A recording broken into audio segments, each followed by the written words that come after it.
நல்ல தளதளான முகம் இருக்கிற சீதை, கலகலமனு முககள கலிகின சீதை. அந்த சீதைய కులుకుచు నోర కన్నులను చూసేరిను. நீ அப்படி ஓர கண்ணால் பார்த்து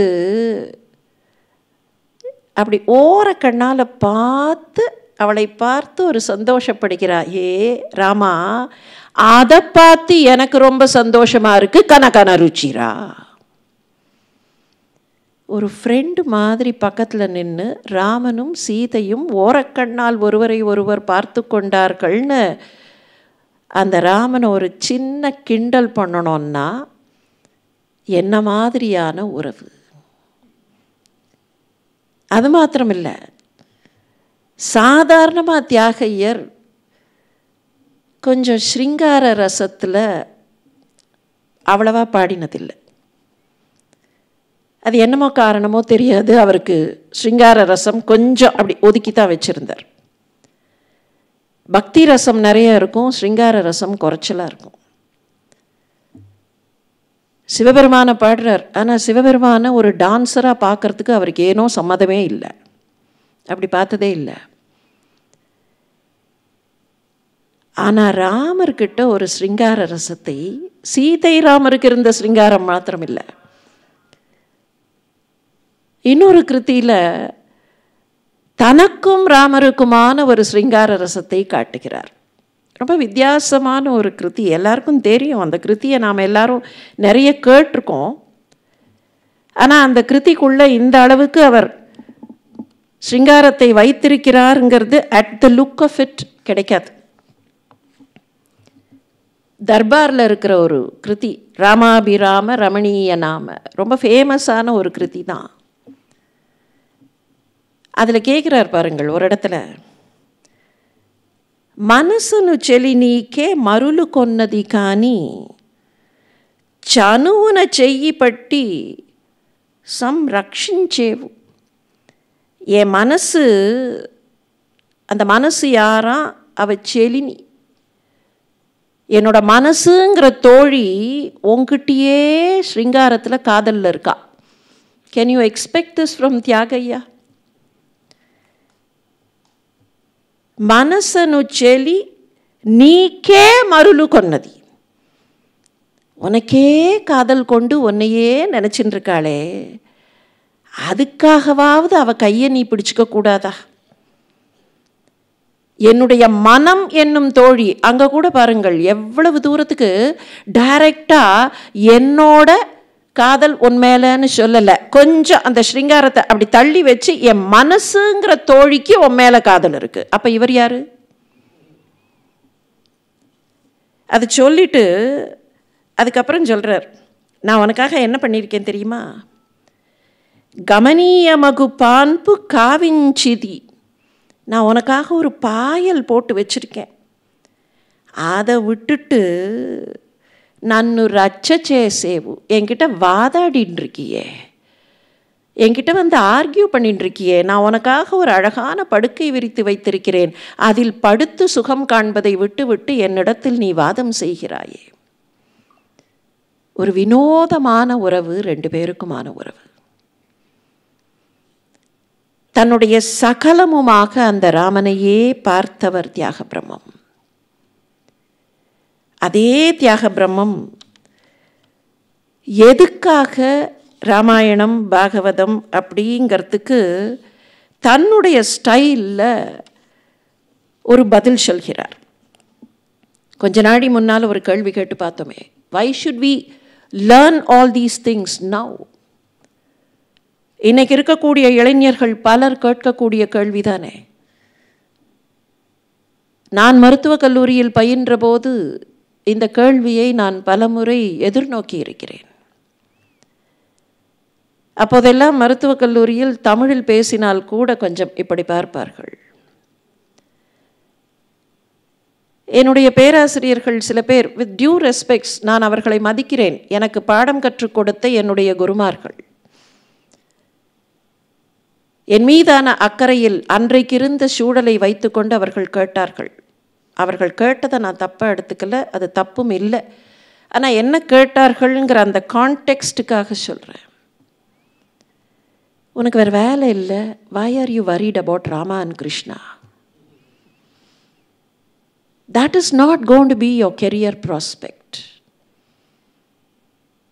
எதுக்காக நீ போகிற, இதுக்கெல்லாம் போகிற? என்ன சுதா ராமாயணத்துக்கு போகிற? That question made me think a lot. அந்த கேள்வியினால் 2 மிக முக்கியமான முடிவுகளை அடியேன் எடுக்க நேர்ந்தது. ஒன்று, எந்த காரணத்தை கொண்டும் கல்லூரியிலேயோ பணியிடத்திலேயோ எந்த சுணக்கமும் காட்டக்கூடாது. ராமாயணத்திற்கும் பாரதத்திற்கும் போய்விட்டதனால் இங்கே சுணக்கம் வந்துவிட்டது என்று அவர்கள் எண்ணக்கூடாது. எந்த காரணத்தை கொண்டு அதில் சுணக்கம் காட்டக்கூடாது. 2வது முடிவு, ராமகதையையும் கிருஷ்ண கதையையும் பாகவதத்தையும் கம்பரையும் வால்மீகியையும் இளங்கோவடிகளையும் சங்கப்பாடல்களையும் நெருக்கத்திலேயே வைத்து கொண்டிருக்க வேண்டுமென்றால் பிரைவேட் பிராக்டிஸ் இருக்கக்கூடாது. தனிப்பட்ட முறையில் ஒரு பிரைவேட் பிராக்டிஸ் போட்டால் அதற்கு நேரம் தேவை. அப்போது இந்த நேரம் போய்விடும், எனக்கு வேண்டாம்.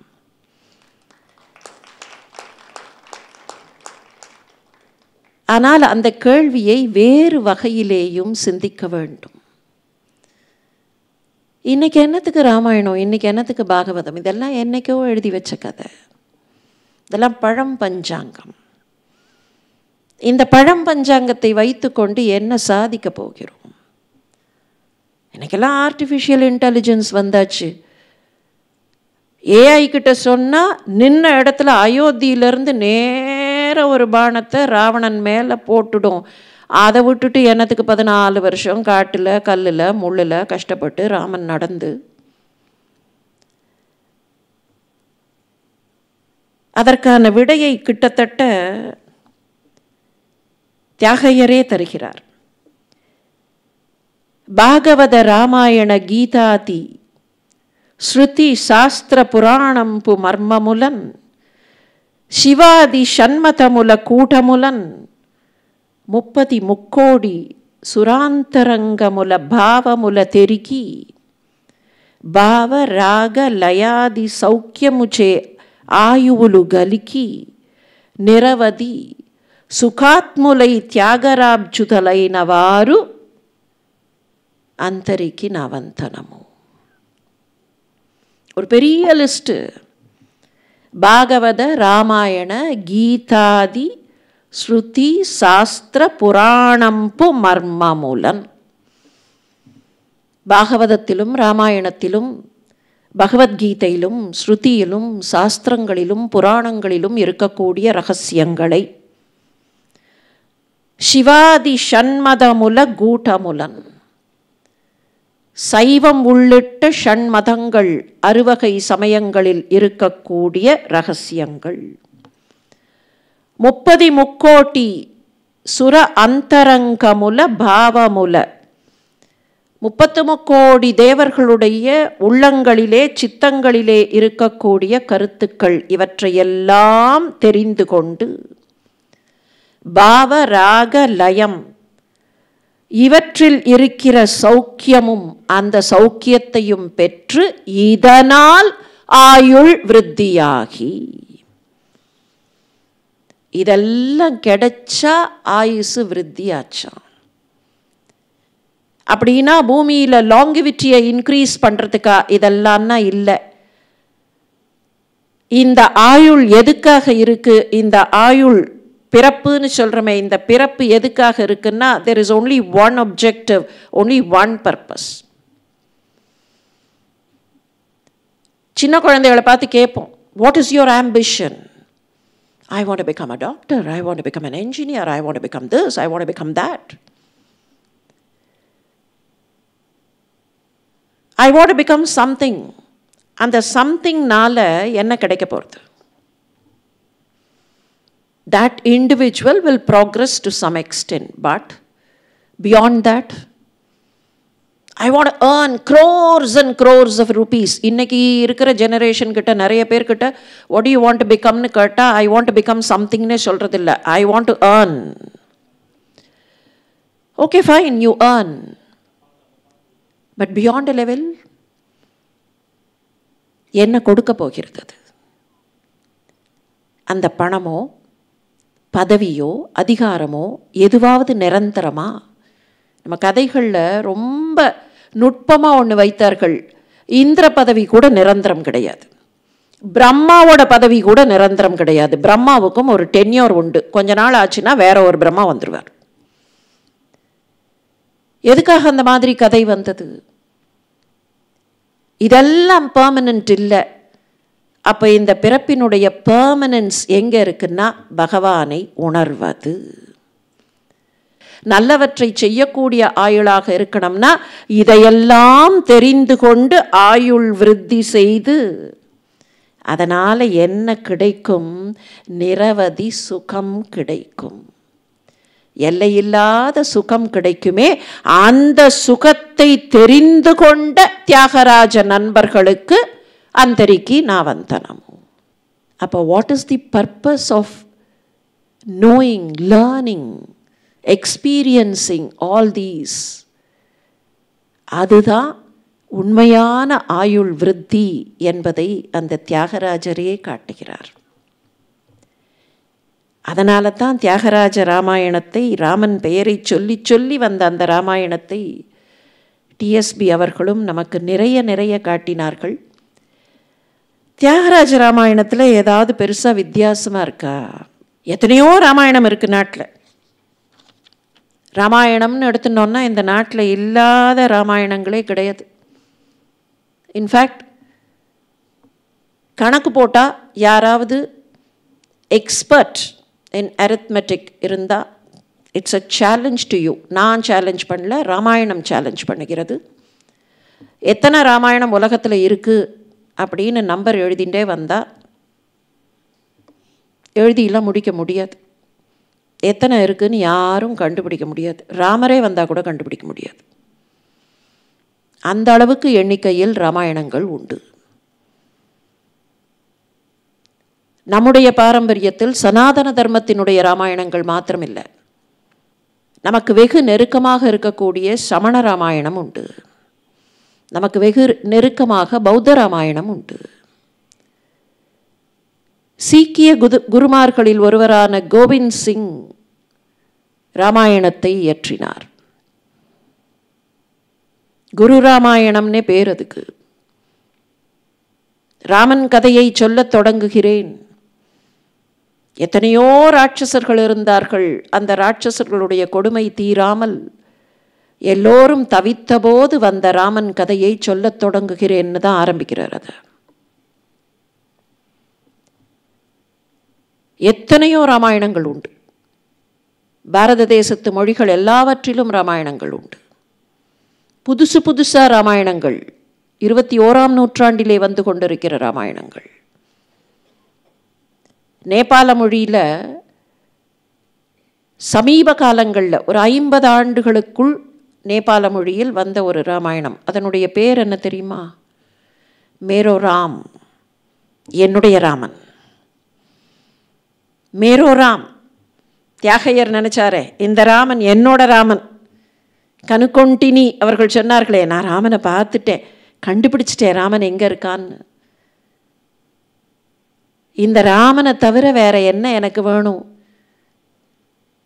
நீ சந்நிதி சேவ சுகமா, வேற ஏதேதோ ட்ரெஷர் இருக்கே, நிதி நிதின்னு சொல்லுகிறார்களே, அந்த நிதி சால சுகமானு கேட்டவர். ஏராளமான ராமாயணங்கள் உண்டு. இன்னும் சொல்ல போனால் இன்னும் சற்று நேரத்தில் ஒரு 3/4 மணி நேரத்தில் இதே அரங்கத்தில் ஒரு ராமாயண புத்தகம் ரிலீஸ் ஆக இருக்கிறது. எல்லாருக்கும் தெரிஞ்சிருக்கும். முன்னால் பாரதிய வித்யா பவன் அப்படின்னு சொன்னாலே பாரதிய வித்யா பவனுடைய ஒரு ஸ்டாண்டர்ட் பப்ளிகேஷன்ஸ் அப்படின்னு சிலதெல்லாம் உண்டு. அதில் கமலா சுப்பிரமணியம் அவர்கள் எழுதிய வால்மீகி ராமாயணத்தினுடைய உரைநடை வேர்ஷன் ஆங்கிலத்தில் உண்டு.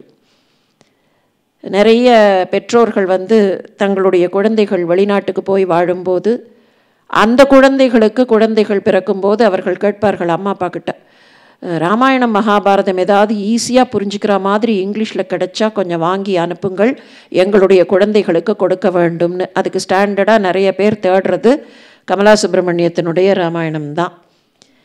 அந்த ஆங்கில ராமாயணம் இன்றைக்கு அதனுடைய தமிழ் மொழிபெயர்ப்பு இன்னும் சற்று நேரத்தில் இங்கே வெளியாக இருக்கிறது.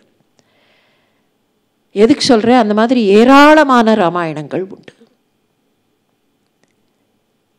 ஆனால் வால்மீகி ராமாயணத்திலேருந்து கொஞ்சம் வித்தியாசமான ஒரு ராமாயணத்தை தியாகையர் காட்டுகிறார். அதுதான் காரணமோ என்று நினைக்க தோன்றுகிறது டிஎஸ்பி அவர்கள் தியாகராஜ ராமாயணத்தை அந்த அளவிற்கு புழக்கத்திற்கு கொண்டு வந்ததற்கு.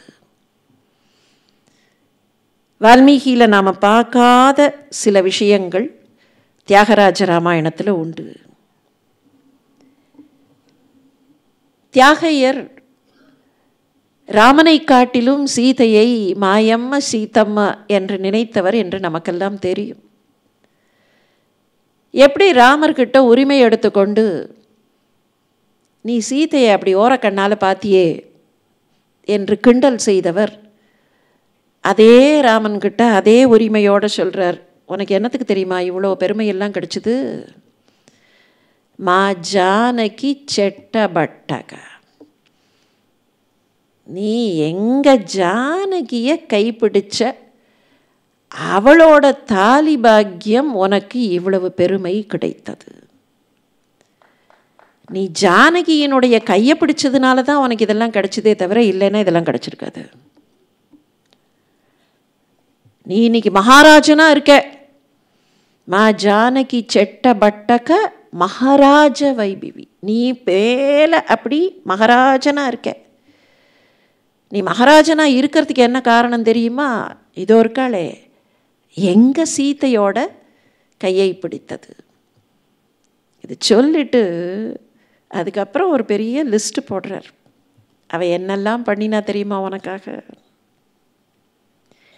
கானகேகி ஆக்ஞ மீரக மாயாகார முனிச்சி ஷிகி செந்தனே உண்டி,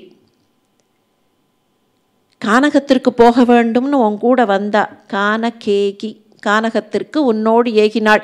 தெலுங்குலேயும் அந்த வார்த்தை உண்டு, தமிழ்லேயும் உண்டு. ஆக்ஞ மீரக உன்னுடைய ஆணையை மீறாமல், அந்த காட்டில் கல்லில் நடக்க சொன்ன, முள்ளில் நடக்க சொன்ன, நீ பாட்டுக்கு போன. ஏன்னா உனக்கு சந்தோஷம், உங்கள் அப்பா சொன்னதை நிறைவேற்றுவதாக உனக்கு சந்தோஷம். ஆனால் நினச்சி பார்த்தியா, அவள் காலில் என்னைக்காவது அவள் கல்லில் முள்ளில் நடந்திருக்காளா?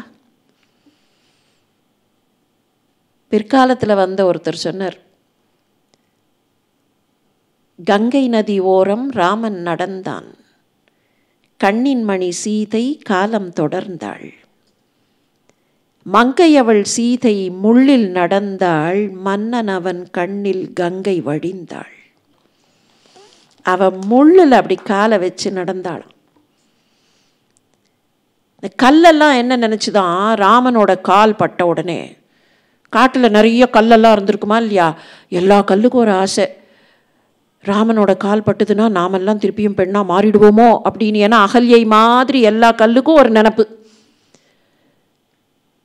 ராமன் அந்த கல் மேலே காலை வச்சபோது அப்படியே உறுதியாக இருந்தது.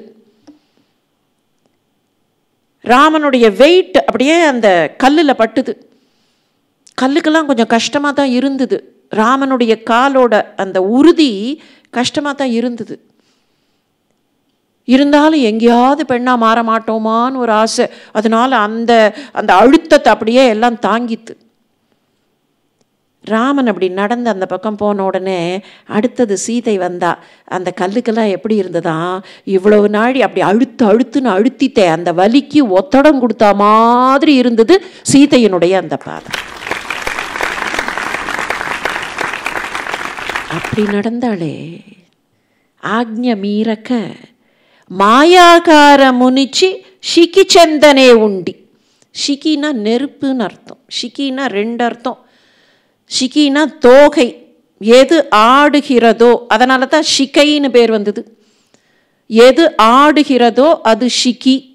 மயிலோட தோகைக்கு ஷிகின்னு பேரு, மயிலுக்கே ஷிகின்னு பேரு, முருகனுக்கு ஷிகிவாகனன்னு பேரு. நெருப்பு ஆடும் இல்லையா, நெருப்பு ஜோதி அப்படி ஆடும், அதனால அதுக்கும் ஷிகின்னு பேரு. ஒரு வித்தியாசமான சீன் கொண்டு வர்றார் தியாக பிரம்மம் இங்க. தன்னுடைய மாயா உருவத்தை நெருப்புக்குள்ள வச்சு மறைச்சு, மாயாகார முனிஷி ஷிகி செந்தனை உண்டி. இது வால்மீகி பாடாத ராமாயணம்.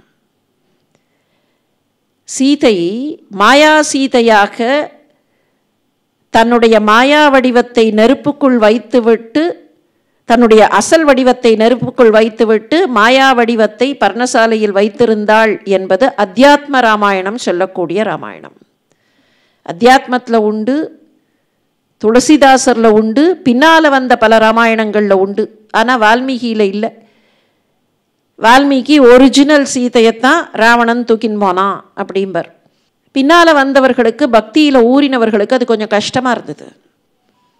என்ன இருந்தாலும் எங்கள் பிராட்டி அவகிட்ட இந்த 10 தலையன் பேசுறதாவது, என்ன இருந்தால் அவன் அவகிட்ட பேசுவான், அவகிட்ட நின்று அவனால் இந்த மாதிரியெல்லாம் பேச முடியும் என்று கோபம் வந்தது. அந்த கோபத்தினுடைய வெளிப்பாடு சீதை என்ன பண்ணிட்டா, பர்ணசாலையில் இருக்கும்போதே தன்னுடைய ஒரிஜினல் வடிவத்தை ஷிகிக்குள்ளே வச்சுட்டு மாயை வடிவத்தை அப்படி பர்ணசாலையில் வச்சுட்டா. வந்த 10 தலையன் மாயை சீத்தை கிட்டத்தான் பேசினான், மாயா சீத்தையத்தான் தூக்கின் போனான், மாயா சீத்தையத்தான் அசோகவனத்தில் வச்சான் அப்படின்னு கொஞ்சம் கதையை ட்வீக் பண்ணினார்கள். இது அத்தியாத்ம ராமாயணத்தில் தான் ஆரம்பிச்சுதுன்னு சொன்னால் கூட அதை விளக்கமாக புழக்கத்திற்கு கொண்டு வந்தவர் தியாக பிரம்மம். அதனால தான் சொல்றார், ஆக்ன மீறக்க மாயாகார முனிஷி ஷிகி சந்தனே உண்டி. தன்னுடைய அசல் வடிவத்தை ஷிகிக்குள் வைத்துவிட்டு மாயாகாரத்தை அங்கே வைத்துவிட்டு அதுக்கப்புறம் ஒன்று பண்ணினாலாம். தானவுனி வெண்டனே அசோக தரு மூலனுண்டி. அந்த தானவன் இருக்கிறானே, தானவன்னா தனுவினுடைய மகன். தானவர்கள் என்பவர்கள் அரக்கர்கள். தானவனு அவனோடு போய் தானவுனி வெண்டனே அசோகதரு இருக்கக்கூடிய அசோகவனத்தில் போய் அங்கே இருந்தாள். யாரு அங்கே இருக்கிறது? மாயா சீதை. அந்த மாயா சீதைக்கு கூட கோபம் வந்தது எப்போ? வாணி மாட்டலுக்கு கோபக்கிஞ்சி கண்டவதி இஞ்சகனே உண்டி. இங்கத்தான் தியாகராஜ ராமாயணம் விஸ்வரூபம் எடுக்கிறது. அவன் பேசினதை கேட்டு அவளுக்கு கோபம் வந்தது. என்னதான் மாயா சீதையா இருந்தாலும் சீதையினுடைய அம்சம் தானே. அந்த ராட்சசன் பேசினதை கேட்டு கோபம் வந்தது. வாணி மாட்டலுக்கு கோபக்கிஞ்சி. அவன் பேசினதை கேட்டு கோபம் வந்தது. ஆனால் என்ன பண்ணினா தெரியுமா? தியாகையர் சொல்கிறார், என்ன பண்ணினா தெரியுமா? அவனை கண்ணால் அப்படியே எரிக்காம அப்படியே தன்னை அடக்கி கொண்டிருந்தாள். எதுக்கு தெரியுமா தன்னை அடக்கின்னு இருந்தா? ஸ்ரீநாயக அச்சமு நீக்கே கல்க. இந்த புகழையெல்லாம் உனக்கு தர வேண்டும் என்பதற்காக அவளுக்கு கோபம் வந்தபோது கூட அவளை அந்த கோபத்தை காட்டாமல் அடக்கி கொண்டிருந்தாளே. நீக்கே கல்க செய்யலேதா.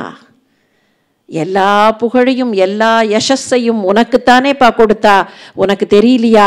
அவ கையை பிடிச்சதுனால தான் உனக்கு இவ்வளவு புகழ். This is a very very different sequence which Thyagayyar shows. அவளுக்கு கோபம் வந்துதான். மாயா சீதை கதை கூட மற்ற இடங்கள்லாம் உண்டு. ஆனால் அவளுக்கு கோபம் வந்தது. அந்த கோபத்தை அப்படியே கண்ட்ரோல் பண்ணிட்டு கண்ணால் கூட அவனை பார்க்காம இருந்தா. இதில் கொஞ்சம் கம்பர்கிட்ட வரும். இதே மாதிரியான ஒரு விஷயம் கம்பர்கிட்ட கொஞ்சம் வரும். அது டைரக்டாக வராது. கும்பகர்ணன் ஒருத்தன் நமக்கெல்லாம் ரொம்ப பிடிச்சவன். அந்த கும்பகர்ணன் 6 மாதம் தூங்கினான்னு கணக்கு. அவன் தூங்கின்னு இருந்தான். அவனை எழுப்பி அழைத்து கொண்டு வந்தார்கள். என்னான்னு வந்து உட்காந்து கேட்டான். இல்லை, நேற்றுக்கு ஒரு குரங்கு வந்தது, அந்த குரங்கு எல்லாத்தையும் எரிச்சிட்டு போயிடுது, அதனால் உங்கள் அண்ணா இப்போது ஒரு மந்திராலோசனை வச்சுருக்கார். வந்து உக்காந்தான். எல்லாரும் உட்காந்துருந்தார்கள். 10 தலையன் அங்கே உட்காந்துருந்தான். 10 தலையன் என்ன விஷயம்னு ஆரம்பித்தான். நேற்றுக்கு ஒரு குரங்குன்னு ஆரம்பித்தான். டக்குன்னு எழுந்தான் கும்பகர்ணன். கும்பகர்ணன் 10 தலையனை மாதிரி பல மடங்கு ஆக்கிருதியில் பெரியவன். அப்படி எழுந்து நின்னான். எழுந்து நின்று அண்ணனை பார்த்தான். திட்டியின் விடம் அன்ன கற்பின் செல்வியை வெட்டிலையோ? ஒரே ஒரு கேள்விதான் கேட்டான். திட்டியின் விடமன்ன கற்பின் செல்வியை வெட்டிலையோ? இந்த திருஷ்டி விஷம்னு ஒரு பாம்பு அந்த காலத்தில் இருந்ததாக கணக்கு. அதன் திருஷ்டியே விஷம். அது பார்த்தாலே விஷம். அது தீண்டெல்லாம் வேண்டாம். அப்படி பார்த்துதுன்னா விஷம். அது யாரையாவது இப்படி தலையை தூக்கி பார்த்துதுன்னா அந்த விஷத்திலேயே அவர்கள் கீழே விழுந்து பஸ்மமாகி போவார்கள். இப்போ கேட்குறான் ஒரு கேள்வி. அந்த திருஷ்டி விஷம்ங்கிறதுக்கு தான் தமிழில் திட்டி விடம்னு பேர். அது கவிதைக்காக கவி சக்கரவர்த்தி திட்டியின் விடம் அப்படின்னு மாற்றினார். திட்டியின் விடமன்ன கற்பின் செல்வின்னா. அண்ணா, இந்த திருஷ்டி விஷப்பாம்பு மாதிரி ஒத்தி இருக்காளே, அந்த அளவுக்கு கற்பு கரசியாக ஒத்தி இருக்காளே, அவளை நீ இன்னும் விடலையா? என்ன இன்டைரக்டாக கேள்வினா அதில் அவள் திருஷ்டி விஷம்னு சொல்லிட்டா என்ன அர்த்தம்? நீ இன்னும் உசுரோடு இங்கே இருக்கேன்னா அவள் உன்னை பார்க்கலன்னு அர்த்தம். அவள் உன்னை ஏறெடுத்தும் பார்க்கலன்னு அர்த்தம். உன்னை திரும்பி கூட பார்க்கல. ஏன் அவளை இன்னும் பிடிச்சி வச்சிருக்க? அவளை விட்டு விட வேண்டியது தானே. கும்பகர்ணன் திட்டியின் விடம்னு அங்கே சொன்ன அந்த விஷயம் அதை இன்னும் எலாபரேட் ஆக்கினார் தியாக பிரம்மம். அவளுக்கு கோபம் வந்தது. அந்த கோபத்தில் அவனை பார்த்து அப்படி எரிச்சிருக்கலாம். ஆனால் பண்ணலை. ஏன் பண்ணலை தெரியுமா ராமா? உனக்கு எல்லா பெருமையும் கொடுக்கணுங்கிறதுக்காக அவ தன்னையே அடக்கி கொண்டு விட்டாள். அது உனக்கு தெரியலையா ராமா? மா ஜானகி செட்ட பட்டக்க நீ மகாராஜனாக இருக்கிறாய்.